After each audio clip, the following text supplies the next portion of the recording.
Hey there, everybody. This is Deb Matlock from Wild Rhythms. I wanted to share with you a few thoughts about seasons and how we can find our own personal wild rhythms within each season.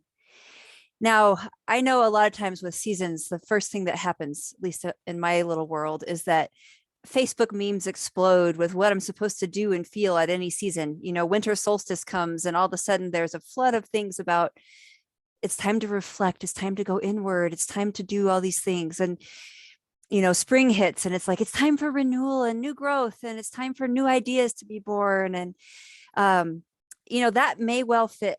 Each of the seasons certainly has some dominant rhythms that we can often observe and see and maybe even connect to. But one thing that is really important to me about when we are forging our own path of sacred nature connection, our own deep, meaningful, and authentic connection to the life around us, the sacredness of each season, is that the first thing we need to do is say, all right, how do I feel in this season? What rhythms of this particular season do I connect with? What draws my attention, and then get curious about why that is. So for example, it's spring right now in Colorado, and it's definitely springing out there in terms of bulbs are busting out and birds and squirrels are really busy and lots of things are happening. And it also, spring carries with it other rhythms that aren't so extroverted, if you will.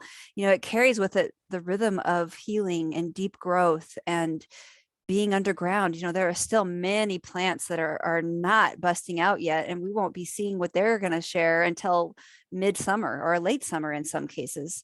There are rhythms of spring that are harder to deal with. Not every little bird that is in an egg and a nest is going to survive. All of these stories are part of the rhythms of the season. And I think if we get really curious about all the seasons wherever we live, and how the places around us are showing us those seasons, and how those seasons land in our bodies and in our hearts and in our spirits and in our minds, we can take our connection to a level that's very deep and very personal. And so, it doesn't mean that we might not resonate with that Facebook meme that says it's winter solstice, time to go inward. But as long as we ask ourselves first, does that really resonate with me? Does that feel accurate right now?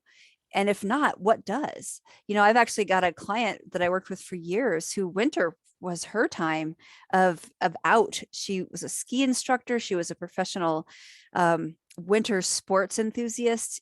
For her, winter was the time of year that she was the least reflective and the most out in the world, and she loved it.